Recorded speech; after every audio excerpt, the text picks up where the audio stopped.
Hello అందరికీ నమస్కారం and Sankranti పండగ రాబోతోంది. అందరికీ ముందే శుభాకాంక్షలు. ఇవాళ చాలా చక్కటి సంక్రాంతి తెలుగుతనం లాంటి ఒక వ్యక్తి మన స్టూడియోకి వచ్చారు. వారిని పరిచయం చేసే ముందు ఈ మధ్య కాలంలో బాగా హల్చల్ చేస్తున్న రెస్టారెంట్ పేరు వినే ఉంటారు అందరూ. ఉషాముల్ పూరీస్ కిచెన్ తెలుసు కదా. అండ్ అక్కడ అసలు కిచెన్ పెట్టడానికి, ఒక రెస్టారెంట్ పెట్టడానికి చాలా సాహసం కావాలి, చాలా ప్యాషన్ కావాలి. ఇంతకీ ఈ వ్యక్తి ఈ కిచెన్, ఈ బ్యూటిఫుల్ రెస్టారెంట్ పెట్టి ఏమి చేద్దామని, ఎందుకు అందరికీ అన్నం పెట్టాలనే ఆలోచన వచ్చింది.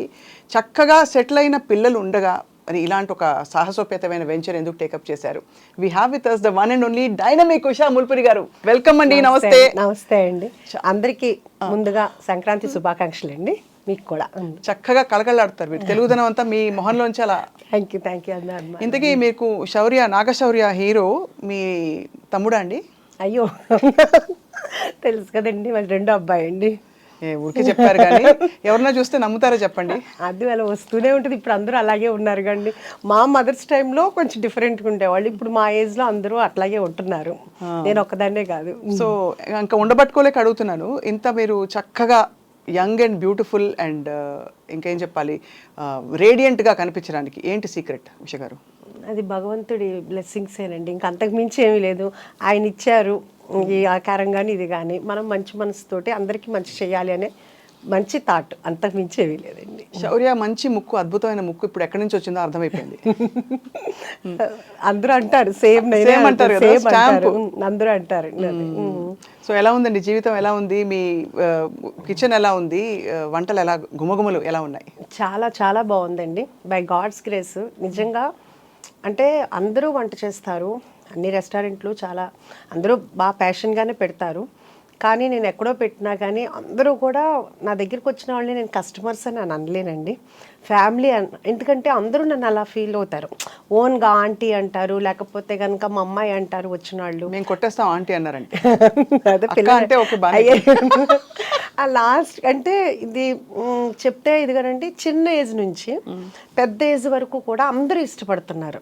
సో అది మాత్రం చాలా చాలా అంటే ప్రతి నిమిషం చాలా హ్యాపీగా అనిపిస్తుంది. ఎందుకంటే పెద్దలు చెప్తారు, మీకు తెలిసిందే, ఏం పెట్టి సంతోషపరచలేము మనం, ఒక్క ఫుడ్ పెట్టే మనం సంతోషపరచగలం. అందుకని మన దగ్గరికి వచ్చిన అందరూ నేను వెళ్ళి పలకరించుదామని నేను అడుగుతున్నప్పుడు ఎలా ఉంది, వాళ్ళే ఫస్ట్ ఎగ్జైట్, చాలా బాగుంది, అమ్మ చేతి వంటలాగా ఉంది, అబ్బో ఎప్పుడో తిన్నాం అమ్మమ్మ వంటలాగా ఉంది, ఇట్లా అందరూ లాస్ట్కి 70-80 years వాళ్ళు జెంట్స్ కూడా అంత బాగా చెప్తున్నారు అంటే నిజంగా నేను దేవుడికి వాళ్ళందరికీ కూడా చాలా చాలా థ్యాంక్స్ చెప్పుకుంటున్నాను మీ ద్వారా. మళ్ళీ మీ గ్రాటిట్యూడ్ ద్వారానే మీరు ఇంకా ఐ థింక్ 3-4 బ్రాంచులు ఎడాపెడా వచ్చేసి సిటీ అంతా కూడా అందరికీ అందుబాటులో మరింతగా రావాలని కోరుకుంటున్నాం. అవును, అంటే ఇప్పుడు కొంపల్లో ఒకటి వర్క్ జరుగుతుందండి, గచ్చిబౌలిలో చూస్తున్నాం. కాకపోతే ఎవరికాళ్ళు నేను అలా చెప్తే నాగోలు, వనస్థలిపురం, హయత్ నగరు, ఇట్లా బిహెచ్ఎల్ మా ఏరియాలో పెట్టరా అంటున్నారు. పెట్టాలి అంటే 1 by 1 పెట్టాలి కదా. అంటే గబగబా పెట్టేసేస్తే మళ్ళీ మన చెఫ్స్ని మళ్ళీ వాళ్ళందరికీ ప్రాక్టీస్ అవ్వాలి, అంతా అవ్వాలి అంటే 1 by 1 పెడదాం అనుకుంటున్నాను. అసలు థాట్ ఎవరిదండి కిచెన్ ఇలా పెట్టాలని చెప్పేసి? నాకు ఎప్పటి నుంచో ఉందండి. ఇప్పుడు 2011 నుంచి ఉంది. అప్పటి నుంచి పెడదాము అని అనుకుంటే పిల్లల రెస్పాన్సిబిలిటీస్ అవన్నీ ఉన్నాయి కదా. సో అప్పుడు కూడా ఏంటంటే చాలా కష్టం కదా అని వద్దు వద్దు వద్దు అన్నారు. ఇప్పుడు శౌర్యకి మ్యారేజ్ అయిపోయింది, పెద్దబాబు మ్యారేజ్ అయిపోయింది. సో ఎవరి లైఫ్లో వాళ్ళు బిజీగా ఉన్నారు. 1 year కొంచెం చాలా లోన్లీగా అనిపించింది. ఇంకా ఆ తర్వాత పెడదామని కూడా అనుకోలేదు యాక్చువల్గా. అది ఒక మనకు తెలిసిన వాళ్ళు గెస్ట్ హౌస్ కావాలని అడిగితే నేను బ్రోకరీ చెప్తే అతను ప్లేస్ చూపించాను. అది అంత బాగాలేదంటే ఒక పాతబడిన ఇల్లు అట్లా ఉంది, అది ఎట్లా గెస్ట్ హౌస్ పనికి వస్తుందని అతను అన్న తర్వాత ఇమ్మీడియట్గా నాకు అనిపించింది, ఓకే క్లౌడ్ కిచెన్ అయితే ఎట్లా ఉంటుంది అని అనుకుని అనగానే అప్పుడు దాకా వద్దనుకున్న ఇంక మా హస్బెండ్ కానీ మా బ్రదర్ అంటే కొంచెం డిప్రెషన్లో వెళ్తున్నా, ఎందుకంటే లోన్లీగా ఉండేటప్పుడు కప్పునాక ఇల్లు అంతా జనంతో ఉండిపోయా. ఇంక సర్లే క్లౌడ్ కిచెనే కదా అన్న ఉద్దేశంతో జాగ్రత్తగా చేసుకుందు కానీ సరే అన్నారు. ఓకే, ఆ క్లౌడ్ కిచెన్ వర్క్ జరుగుతుండగానే అక్కడున్న పిల్లలు కానీ వీళ్ళు అడిగేవాళ్ళు, ఇదేంటి ఇక్కడ సిట్టింగ్ ఉందా అని. సరే అదంతా అని చెప్పేసి ఒక 5 tables వేసాము. 5 వల్ల 10, 10 వల్ల 15, ఇప్పుడు ఒక 130-140 సిట్టింగ్ వరకు అయిందండి మనకి. సూపర్. అలా పెంచుకుంటా వెళ్ళాం. ఇదంతా సంవత్సరం లోపే. అసలు ఇమీడియట్ గా అది 2 monthsలోనేనండి. మనము సెప్టెంబర్ 24th 2024 స్టార్ట్ చేసాము. నవంబర్ 10th కల్లా బాగా పికప్ అయిపోయిందండి. ఇంకా అప్పటి నుంచి అదే స్టార్ట్ అయిన ఫ్లోటింగ్ ఇప్పటి వరకు ఆగలేదు, బై గాడ్స్ గ్రేస్ అని అంటానండి. మీరు ఎందుకు చాలా ఇన్స్పైరింగ్ అంటేనండి, మామూలుగా పిల్లలు సెటిల్ అయ్యాక మనకి పెద్ద అవసరం లేనప్పుడు ఎవరు ఏం చేయరు, వాళ్ళ లైఫ్లో ఏదో చేయాలనుకోరు. ఆ ప్యాషన్ని మీరు ఒక దానికి కార్యరూపం ఇచ్చి చక్కగా దాన్ని ఇంకా ఎక్స్పాండ్ చేయాలని చూడడం అనేది it's a very very inspiring thing చూసే వాళ్ళందరికీ కూడా. అంటే నాకు యాక్చువల్గా ఇప్పుడు కాదండి, నాకు నా పిల్లలు చిన్నప్పుడు కూడా ఒకటి బాగుండేది. ఒకటి ఆర్ఫనేజ్ హోమ్ పెట్టాలి, ఒక ఓల్డ్ ఏజ్ హోమ్ పెట్టాలి అనేది బాగుండేది. ఎందుకు పిల్లలు సెటిల్ అయిపోయింది అదే. ఇప్పుడు ఓల్డ్ ఏజ్ హోమ్ అనకూడదండి, సీనియర్ సిటిజన్స్ అనొచ్చు. అలాగా ఇప్పటికీ అదైతే మాత్రం బాగుంది. ఇది అయిన తర్వాత అది కూడా పెట్టాలని అయితే ఉంది. మరి దేవుడు ఎలా కరుణిస్తాడో తెలియదు. తప్పకుండా కరుణిస్తాడు. మీరు అంత నవ్వుతూ అడుగుతుంటే పైన దేవుడు కాదంటాడు. అంటే భగవంతుడు మనకి కాళ్ళు చేతులు అన్నీ ఇచ్చారండి. ఇచ్చినప్పుడు ఖాళీగా కాకుండా ఏదో ఒక పని చేస్తే బాగుంటుంది అనేది నా ఫీలింగ్ యాక్చువల్గా. That is true. చాలా చాలా మంచి ఆలోచన. కానీ అందరికి వచ్చే డౌటే, ఇప్పుడు పిల్లలు మామూలుగా పెళ్ళిళ్ళు అయిపోయి వాళ్ళు విడిగా ఎందుకు వెళ్ళిపోయారు, ఇంత చక్కటి అమ్మను వదిలేసి దూరంగా ఎందుకున్నారు పిల్లలని? అంటే ఇప్పుడు అనుకుంది కాదండి, అసలు నేను పిల్లలు చిన్నపిల్లలప్పుడే నేను డిసైడ్ అయ్యాను. సంసారం ఒక చదరంగం సినిమా చాలా ఇష్టమైన సినిమా నాకు. దాంట్లో సుహాసిని గారు చెప్తారు, రోజు ఇంట్లో ఉండి ఏదో ఒకటి అనుకునే కంటే కూడా వారానికి ఒకసారి అయినా కానీ కలుసుకుని హ్యాపీగా ఉందాం అందరూ అనేది. అది నా మైండ్లోకి ఎందుకో బాగా వెళ్ళింది. అలాగే కాకుండా శౌర్య కూడా చిన్నప్పటి నుంచి వాడు ఎందుకు అనేవాడో తెలియదు, వాడు 2nd క్లాస్ అట్లాగా, అమ్మ మ్యారేజ్ అయిన తర్వాత మాత్రం నేను కలిసి ఉన్నమ్మా, ఇద్దరు మంచోళ్ళు ఒకటే చోట ఉండకూడదు అంట. ఏరా నేను మంచిదాన్ని నీకు తెలిసేమో, నీకు వచ్చే వైఫ్ ఎలా మంచిదని నీవు ఎలా అనుకుంటావు అది అనేదాన్ని సరదాగా అందరూ అనేవాళ్ళు. ఇంకా అలా ఫస్ట్ నుంచి ఫిక్స్డే కాబట్టి మ్యారేజ్ అవ్వగానే సెపరేట్, అంతకు మించి వేరే ఏమీ లేదు, ఏముండదు. అది చాలా కామన్ గా జరుగుతున్నది, మంచిది కూడా. కానీ మీరంతా చక్కగా గలగలగలా అని ఉన్నారు. మామూలుగా ఎక్కువ మాట్లాడరు, కొంచెం సీరియస్ గా ఉండేవాళ్ళంటే కొంచెం విడిగా ఉండడానికి ఇష్టపడతారు అనుకోవచ్చు. కానీ అదే అందుకే డౌట్ వచ్చి అడిగాను. అంటే గలగల మాట్లాడే వాళ్ళతో ప్రాబ్లం అండి, అది కూడా కదా గవాలన. అయితే నేను జాగ్రత్త పడాలన్నమాట. అంటే అలా అని కాదు, ఎందుకంటే ఏమో ఎవరి ప్రైవసీ వాళ్ళకు ఉంటే బాగుంటుంది, అది బాగుంటుంది అని నా ఫీలింగ్. అంటే అందరు ఒక్కొక్కరికి ఒక్కొక్కటి ఉంటుంది, నాకైతే అలా అనిపిస్తుంది. ఎందుకంటే వాళ్ళ ఫ్రెండ్స్ వస్తారు, వాళ్ళ కంఫర్ట్ ఇదిగా ఉంటుంది. ఇప్పుడు నాకుంది, నా ఫ్రెండ్స్ నాకు కూడా వాళ్ళు ఉన్నారంటే రావటానికి వస్తారో రారో తెలియదు కదా, నా చుట్టాలు కానీ నా ఇది కానీ, నాకు ఫ్రీడమ్ నాకు ఉంటుంది. అదే అది యాక్చువల్లీ చాలా ప్రాక్టికల్ డెసిషన్. ఇప్పుడు మా చాలా మంది మా అత్తయ్యలు కానీ మా పిన్నులు కానీ అట్లా ఒకవేళ ఇన్ కేసు హస్బెండ్ ఉన్నా లేకపోయినా వాళ్ళు కూడా అందరూ ఆడపిల్లలు ఉన్నా చక్కగా దూరంగానే ఉంటున్నారు, వస్తున్నారు 10 రోజులు ఉంటున్నారు వెళ్తున్నారు, కానీ ఎవరికాళ్ళు దూరంగానే ఉంటున్నారు. అది హ్యాపీగా ఉంటుంది ఎవరికైనా. అవును అవును. మీ కోడలు, కొత్త కోడలు గురించి చెప్పండి. కొత్త కోడలు అంటే బంగారం, ఇద్దరు కోడళ్ళు బంగారాలే. ఆ విషయంలో మాత్రం చాలా బాగుంటారు. ఒకళ్ళు మా అమ్మ అంటారు, ఒకళ్ళు మమ్మ అంటారు. అమ్మ ఒకళ్ళు, మమ్మ ఒకళ్ళు.